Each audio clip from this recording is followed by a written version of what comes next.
Dear students, आज हम मानव संसाधन प्रबंध विषय के तहत मजदूरी संबंधी धारणाएं विषय पर चर्चा करेंगे।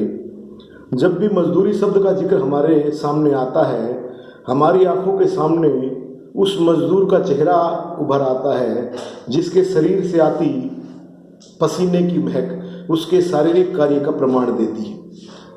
जब हम मजदूरी संबंधी टर्मिनोलॉजी अर्थात पारिभाषिक शब्दावली का अध्ययन करेंगे तो हम पाएंगे कि मजदूरी से आशय उस भुगतान से है जो श्रमिक को उसके द्वारा किए जाने वाले शारीरिक कार्य के प्रतिफल के रूप में दिया जाता है। किसी मजदूर को उसके द्वारा किए जाने वाले शारीरिक कार्य के प्रतिफल के बदले जो मुद्रा के रूप में भुगतान दिया जाता है वह उसकी नकद मजदूरी कहलाती है। इस नकद मजदूरी का प्रयोग करके कोई श्रमिक वस्तुओं और सेवाओं की जो मात्रा खरीद सकता है वह उसकी वास्तविक मजदूरी कहलाती है। अर्थात वास्तविक मजदूरी नकद मजदूरी की क्रय शक्ति को दर्शाती है। जहाँ तक वेतन शब्द का प्रश्न है, वेतन वो भुगतान है जो कर्मचारियों को उनके द्वारा किए जाने वाले मानसिक कार्यों के प्रतिफल के रूप में दिया जाता है, जिसका भुगतान सामान्यतया मासिक रूप में किया जाता है। इसके अतिरिक्त किसी कर्मचारी को उसके द्वारा किए जाने वाले वो कुछ लाभ प्रदान किए जाते हैं जिसके लिए उसको कोई भुगतान नहीं करना पड़ता।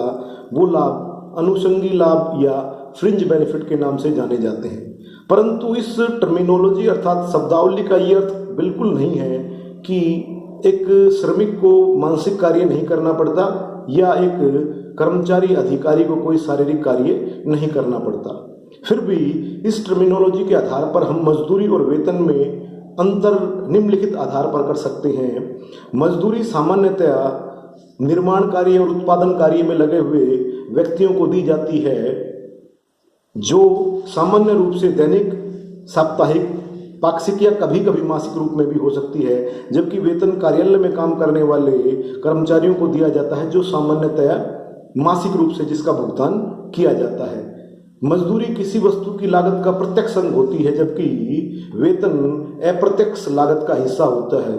जब हम फाइनेंशियल अकाउंटिंग में ट्रेडिंग अकाउंट बनाते हैं तो मजदूरी को ट्रेडिंग अकाउंट में दिखाया जाता है, जबकि सैलरी को प्रॉफिट एंड लॉस अकाउंट या statement of profit and loss में दर्शाया जाता है।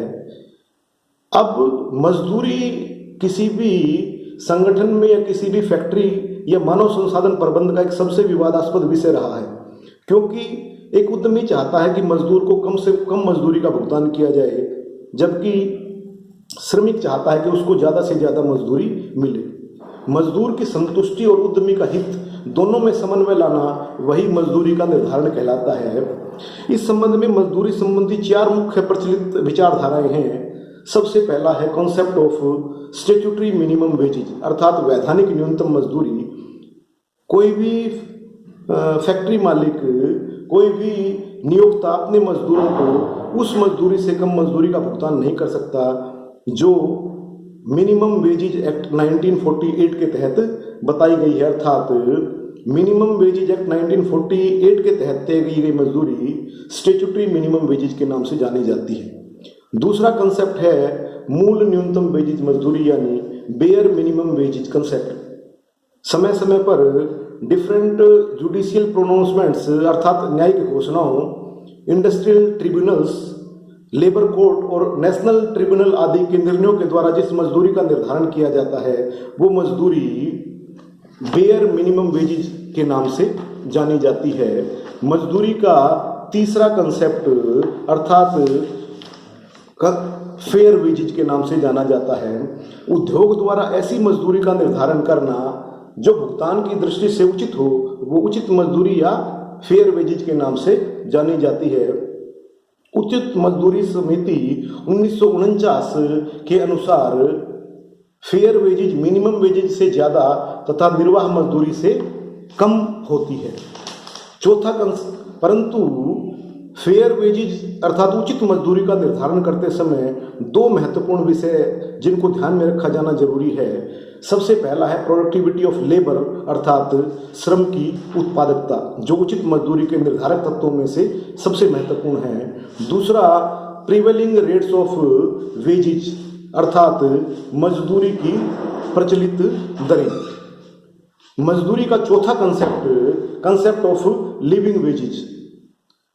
हमारे देश के संविधान के नीति निर्धारक तत्वों के आर्टिकल 43 में यह कहा गया है कि राज्य सभी कर्मचारियों को जीवन निर्वाह मजदूरी अर्थात लिविंग वेजेज का भुगतान करेगा। लिविंग वेजेज का अर्थ है कि श्रमिक को मूलभूत आवश्यकताओं के अतिरिक्त अपने बच्चों के लिए शिक्षा, स्वास्थ्य और सामाजिक आवश्यकताओं की पूर्ति आदि के लिए भी भुगतान किया जाना चाहिए। अब हम भारत में मजदूरी नीति का विकास विषय पर चर्चा करेंगे। हमारे देश 1928 में अंतर्राष्ट्रीय श्रम आंदोलन इंटरनेशनल लेबर कॉन्फ्रेंस की एक बैठक हुई थी, जिसमें यह प्रस्ताव पास किया गया कि सभी देश न्यूनतम मजदूरी निर्धारण की दिशा में कार्य करेंगे।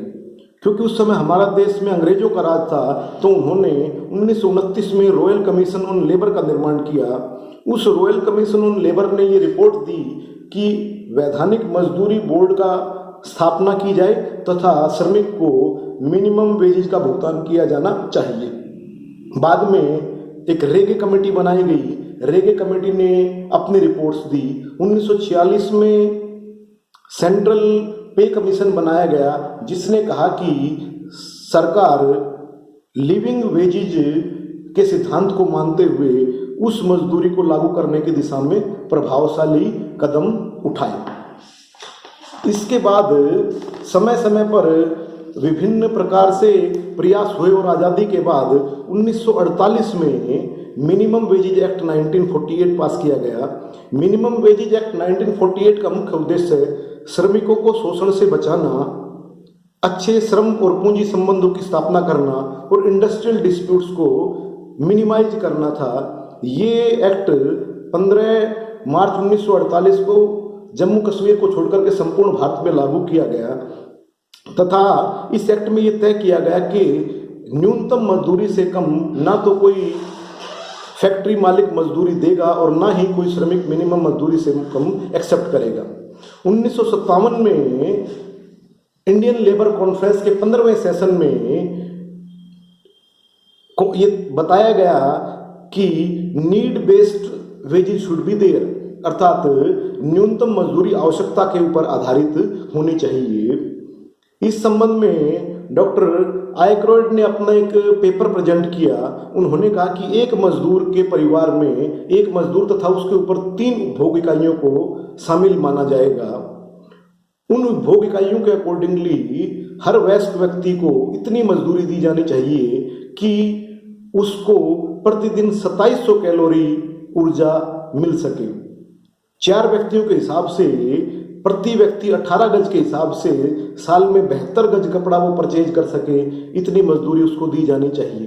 इसके अलावा सरकार की सब्सिडाइज्ड हाउसिंग स्कीम के मिनिमम रेंट के बराबर रेंट का भुगतान उसको किया जाना चाहिए और इन सब चीज़ों को मिलाकर ईंधन, प्रकाश और अन्य खर्चों के लिए कुल का 20% उसको अलग से दिया जाना चाहिए।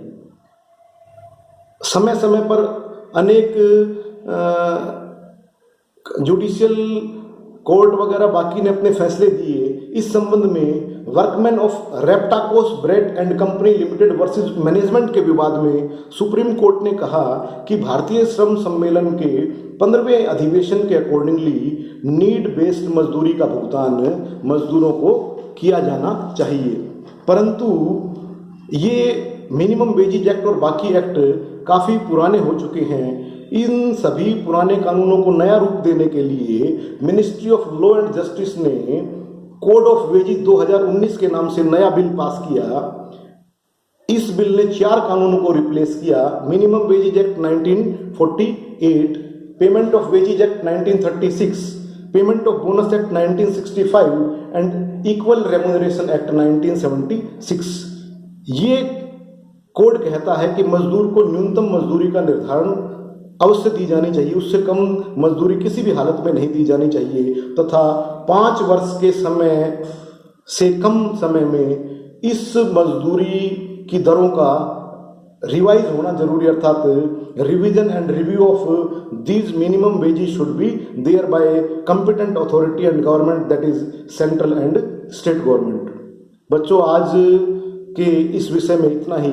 अगले विषय दूसरे विषय को लेते हुए हम दूसरा वीडियो जारी करेंगे। धन्यवाद।